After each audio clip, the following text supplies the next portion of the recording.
Mesdames et messieurs, bonsoir, bienvenue dans le 19h30 de RTI2 au sommaire.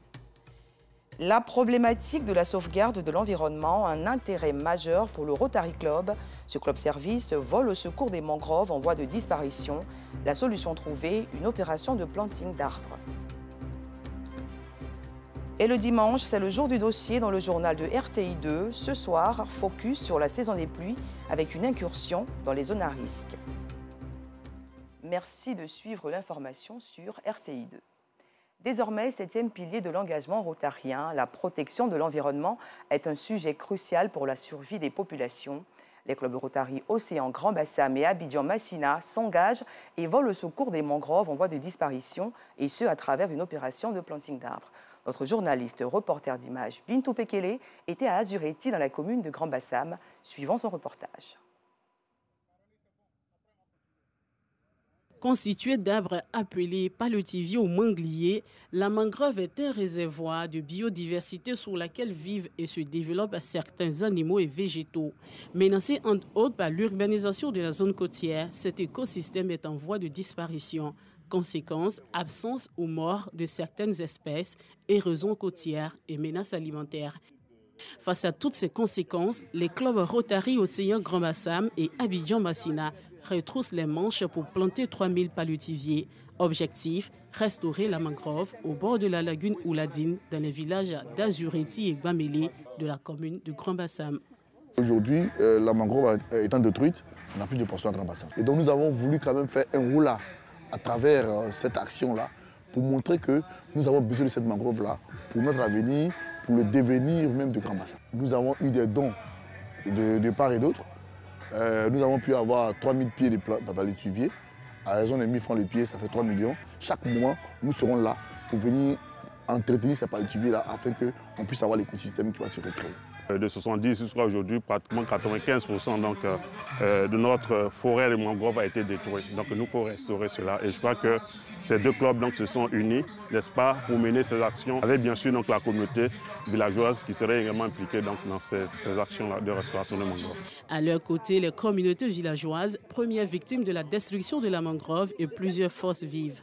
Les pieds dans l'eau, Konemoussa Seydou, directeur général de la SODEMI et adjoint au maire de Grand Bassam, constate les dégâts. Et je constate qu'effectivement, les paletiviers sont en train de disparaître de Grand Bassam. Quoi de plus normal qu'un fils comme moi de Grand Bassam de s'associer à ça pour essayer de retrouver la flore que nous avions dans notre temps d'enfance. Les éléments qu'on avait comme poissons, écrevisses, crabes, on puisse avoir ça en quantité encore pour manger à Grand Bassam et donner aussi à la Côte d'Ivoire. Donc nous demandons à la population de s'imprégner, de s'impliquer dans la sauvegarde de paletiviers parce que c'est de ça que la population a besoin pour vivre. Pour ce peuple d'Azureti, c'est une opération capitale. Et nous souhaitons que cette opération réussisse pour que les activités de pêche soient encore plus fructueuses. Allez, on plante assez de trous, faites assez de trous s'il vous plaît. À chacun son pied de paletivier. L'opération Un citoyen et paletivier pour la restauration de la mangrove est supervisée par la direction départementale des eaux et forêts. Les zones écologiques sensibles, telles que la mangrove, les flancs des montagnes, sont interdits de destruction. Ne doivent pas être touchés, sous peine d'amende ou même d'emprisonnement. C'est ici que les poissons viendront pondre leurs œufs. C'est ici que les alevins vont se développer parce que le courant d'eau ici est un peu plus faible, il n'est pas turbulent, il est assez doux pour permettre une reproduction facile et rapide. C'est vraiment l'action participative qu'on demandait, qu'on a eue avec l'implication du Rotary. Parce que seul, on ne peut pas y arriver. Mais aussi par Nassou Sidibé, préfet du département de Grand Bassam, marraine de la cérémonie et tout le corps préfectoral. Il s'agit d'une action hautement sociale, plus que environnementale, une action humanitaire. Nous sommes partis d'un certain nombre de kilomètres carrés à un nombre très réduit aujourd'hui. Raison pour laquelle tout le monde doit être engagé. Une lutte de longue haleine parce qu'il faut restaurer tout le littoral. Ça part d'Azureti aujourd'hui et mon souhait est que ça s'étende dans tous les villages côtiers pour que nos villages côtiers puissent survivre, pour que nos villages côtiers puissent vivre. Dans un élan de sursaut pour sauver et redonner vie à ces espèces, les clubs Rotary Océan Grand Bassam, Abidjan Massina et tous les volontaires s'engagent à sauver la flore et la faune, mais surtout à sensibiliser la population. Au thème de cette opération, ce sont au total 50 000 palétuviers qui seront plantés sur le long des lagunes pour restaurer la mangrove en péril. Une autre raison du changement climatique. Nous devons tous nous engager pour la sauvegarde de l'environnement. À San Pedro, à présent, les jeunes de cette ville balnéaire du sud-ouest de la Côte d'Ivoire veulent entreprendre. Ils ont initié récemment une conférence pour être mieux outillés et le thème retenu, le salariat, unique voie d'insertion professionnelle. Plus de détails avec Sam Conan, notre correspondant dans le Bassa-Sandra. Salle Rotary de San Pedro, la députée Touré Natari face aux jeunes de la commune, dans le cadre d'une rencontre dénommée Meetup San Pedro, avec pour thème le salariat, unique voie d'insertion professionnelle des jeunes. L'entrepreneuriat, c'est le monde de demain. De moins en moins, il y a de place dans les entreprises, il y a de place dans les administrations. Et ce qui nous reste, l'alternative qui reste à notre jeunesse, c'est d'entreprendre, c'est de se lancer. Donc le but justement de cette conférence, c'était de leur donner déjà quelques clés pour qu'ils puissent se lancer, pour qu'ils puissent comprendre également l'environnement qui entoure l'entrepreneuriat, quels sont les défis auxquels ils seront certainement confrontés et quels sont les leviers dont ils disposent également pour contourner ces défis et aller de l'avant pour réaliser leur rêve d'entrepreneur. Cette rencontre est l'initiative du collectif des jeunes leaders de la commune de San Pedro, qui entend ainsi inciter les jeunes à entreprendre. Après constat, on a vu que la jeunesse de San Pedro était vraiment intéressée à d'autres choses. Tous ces jeunes qui pensent qu'ils ont des talents, qui pensent qu'ils peuvent vraiment faire quelque chose de leur propre main, qui ne restent pas à la maison, qui ne se disent pas que j'attends l'État, j'attends. Non, lève-toi, commence à faire et je pense bien qu'à travers les formations, les orientations, tu pourras t'en sortir. Après la formation reçue à travers cette conférence, les jeunes vont se rendre dans les centres incubateurs et à l'agence Emploi Jeunes, afin de s'inscrire et prendre des informations pour, disent-ils, espérer un financement de projet. Elle milite pour l'orpaillage légal. La COPEDA, coopérative d'entraide de Dabakala, a procédé récemment au renouvellement de ses dirigeants. Le président sortant a été reconduit à l'unanimité au cours de cette assemblée générale. Il ambitionne de passer de l'exploitation artisanale à l'exploitation semi-industrielle. Anissette Conan. La salle des fêtes de la mairie de Dabakala a abrité la deuxième assemblée générale de la coopérative d'entraide de Dabakala, COPEDA, en présence du maire de la ville, Souleymane Ouattara, du secrétaire général de la préfecture, des chefs traditionnels, des forces de défense et de sécurité, ainsi que de la population de Dabakala. Après les différents exposés, les membres de la coopérative ont adopté à main levée les différents bilans économiques, financiers et moraux.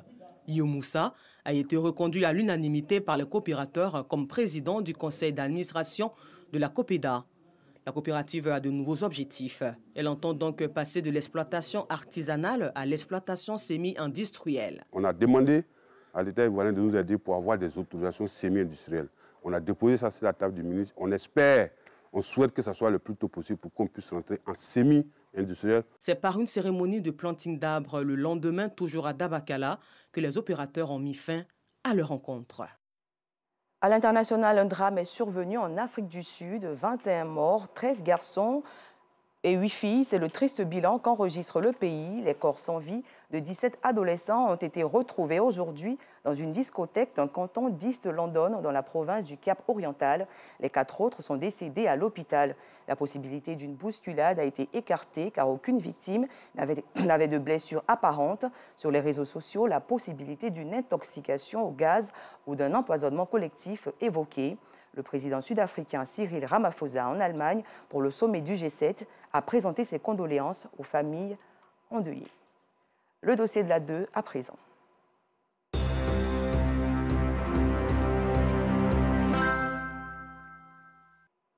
Ce soir, le sujet retenu porte sur la saison des pluies et ses conséquences. Ce phénomène naturel récurrent frappe plusieurs zones à risque identifiées dans les communes du district autonome d'Abidjan. Depuis le 16 juin dernier, le constat est amer. De nombreux quartiers baignent sous les eaux, occasionnant des pertes en vie humaine, des dégâts matériels et des déplacements de population. Saison de pluie, incursion dans les zones à risque, un reportage de Yacouba Koulibaly. Il est 9h. Nous sommes à Djéné et Carré, sous-quartier de la commune d'Atekoubé. Le groupe scolaire EPP Municipalité d'Atekoubé, situé à 500 mètres d'une usine de fabrication de béton, attire notre attention. Aux abords de cet établissement qui regroupe 2 écoles primaires et une école maternelle de petites, moyennes et grandes sections, des caniveaux bouchés empêchent la canalisation de l'eau.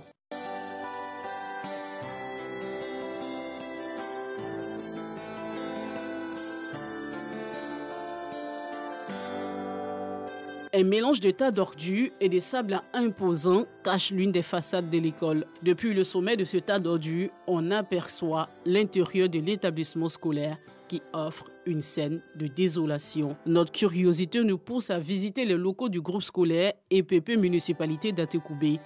1180 élèves sont inscrits ici. Une fois dans les locaux, le constat est amer. Une marque d'eau dans la résidence de la directrice des maternelles. Quand il pleut, on ne dort pas. Parce que quand tu dors, l'eau va rentrer. Donc on ne dort pas, on est là, on a peur que l'eau nous tue. Autre découverte apitoyante, la présence d'une importante étendue d'eau stagnante devant la direction de l'école.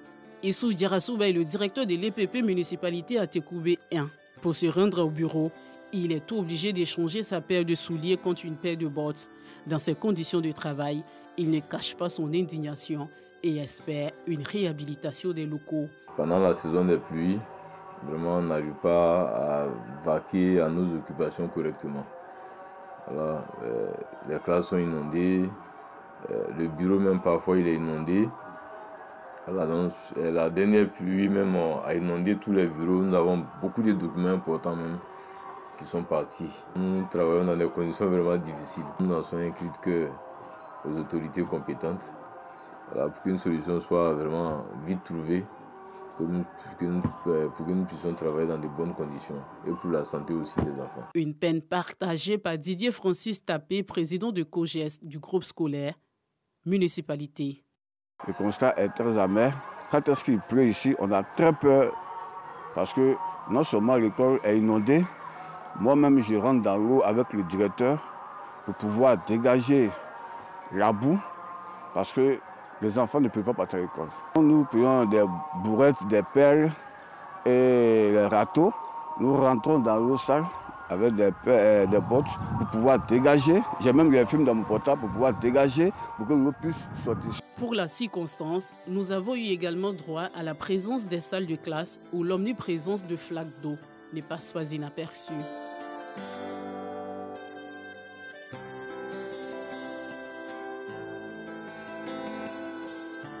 Une situation qui perturbe la sérénité des parents d'élèves. Si monsieur le ministre, maire de la commune d'Atekoubé, si il est informé de la situation qui se passe au niveau de l'école, il va donner des instructions fermes au directeur de technique pour qu'il vienne réparer. Le cap est mis sur un autre site dans le sous-quartier d'Atekoubé, terrain en haut. Un domaine certifié site à risque à cause de l'ouvrage des travaux du 4e pont.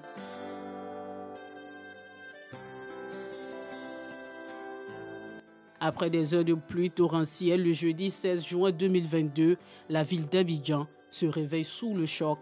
C'est l'heure du deuil. La commune d'Atekoubé enregistre 6 morts et 8 blessés graves après des éboulements et glissements de terrain. Sur place, Awa Diallo, mère de 9 enfants, riveraine, ne cache pas son inquiétude à la suite de la nouvelle de déguerpissement de ces sites à risque. Plus de 15 ans qu'on habite ici. Jamais qu'il pleut, puis il y a eu de morts ici. C'est la première fois. Ceux qui sont partis, ils disent qu'ils n'ont pas encore une maison, qu'ils sont en train de chercher une maison. Jusqu'à actuellement, les gens se promènent pour chercher une maison, puisqu'ils ne nous ont pas donné une maison. On pleure seulement où on va aller. Où on va aller. Comme Awa Diallo, Jean-Cyril Iriebi, riverain, exprime les raisons de son angoisse face à la situation. Selon moi, c'est le pont qu'ils sont en train de construire. Voilà, parce que quand il y avait des maisons, là, en tout cas quand moi j'étais au quartier ici, il n'y avait pas de dégâts comme ça. Après ce constat, direction la mairie d'Atekoubé pour entendre les réponses du directeur des services techniques sur la question. Il faut dire que cette zone, c'est une zone à risque dans le répertoire communal. Et ces gens ont été informés, sensibilisés. Chaque année, avant la semaine des pluies, au niveau de la commune, nous avons un programme que nous mettons en place D'abord avec la municipalité, qui nous définit l'année à tenir. Nous allons sensibiliser les parents, les informer par le biais des conseillers municipaux, des leaders de quartier, des présidents des jeunes, tout ça, pour dire à nos parents, la pluie va venir, donc il faut qu'on libère ces sites dangereux pour ne pas qu'il y ait des dégâts. Ce quartier fait partie des zones à risque. La commune est constituée de telle sorte que nous avons des zones dangereuses et des zones où on ne doit pas habiter. Nous, ce que nous prenons, c'est les points de vie en vie humaine. C'est ça le problème réel. Il y a 4 étapes dans cette phase de déguerpissement. D'abord, l'information et la sensibilisation, le déguerpissement, la sécurisation des sites, l'aménagement et les plantings d'arbres. Cette année, on déguerpit les gens sans indemnisation. À côté de ce groupe scolaire municipalité, on a un ouvrage, on a un canal. On a un grand canal qui est autour. Et j'ai tantôt, quand il pleut, toutes les eaux qui émanent des millionnaires, des Yopougon, et tout ce qui est ordure, ça vient ensabler cet ouvrage-là. Et l'eau déborde et va dans la cour de l'école. Elle stagne dans la cour de l'école. Tout est déjà prêt pour démarrer les travaux. Un peu plus loin, à Abobo, des secteurs du sous-quartier Kennedy-Clocha, déclarés aussi zone à risque, ont subi des affres de la démolition. Plusieurs familles délogées sont éprouvées par les difficultés liées au recasement. Comme eux, les habitants délogés d'une zone à risque repérée à Koumansi dorment à la Belle Étoile, sous des bâches, en attendant de trouver une solution à leur recasement. Au sous-quartier Alabra Réconciliation et 9 kg à la Rivera 3 dans la commune de Cocody, sur l'axe Amena à Benjerville, le grand caniveau qui traverse la gare des taxis communaux, détruit à son point d'intersection, fait l'objet d'accusations. Selon les témoignages de riverains, en cas de forte pluie, le problème de canalisation paralyse tout déplacement. Ce qu'on peut dire à l'État, il n'a qu'à venir voir le coin, il va essayer d'arranger un peu. Parce que quand ça est comme ça, là, beaucoup d'hommes perdent leur vie dedans aussi. Il y a les gens qui tombent dedans, souvent les battus même restent dedans, tout ça là. Donc, en fait, c'est trop dangereux pour nous ici. Après ce constat, le général Issa Sako, commandant de brigade des sapeurs-pompiers militaires, accepte de nous livrer le bilan à mi-parcours des victimes des inondations. On a connu deux gros pics, vraiment 2 gros pics qui ont mobilisé beaucoup de nos personnels. Le premier s'est situé à Tekoubé, c'était le jeudi 16 juin, où malheureusement nous avons constaté 6 personnes décédées. Nous avons constaté 6 personnes décédées, 8 blessés évacués. Et la plus grosse opération a eu lieu le mercredi 21 juin. Mercredi 21 juin, dans la zone de Benjerville, qui était la zone la plus critique ce jour-là, où nous avons eu 105 personnes impliquées, dont 98 ont été mises en sécurité. On a constaté malheureusement 5 personnes décédées, 4 enfants et 1 personne adulte, et 1 personne évacuée à l'hôpital général de Benjerville. Pour prévenir les drames liés à la saison des pluies, le gouvernement a lancé depuis le 5 juin 2022 une campagne de sensibilisation couplée à l'opération de déguerpissement des sites à risque sur le district d'Abidjan. Selon la prévision météorologique, les mois de mai, juin, juillet et août seront marqués par d'importantes précipitations. C'était un reportage de Yacouba Koulibaly, commenté par Bintou Pekele. Nous vous invitons à beaucoup plus de vigilance en cette période pluvieuse afin d'éviter le pire. Fin de ce journal, merci de l'avoir suivi et surtout, bon début de semaine à tous.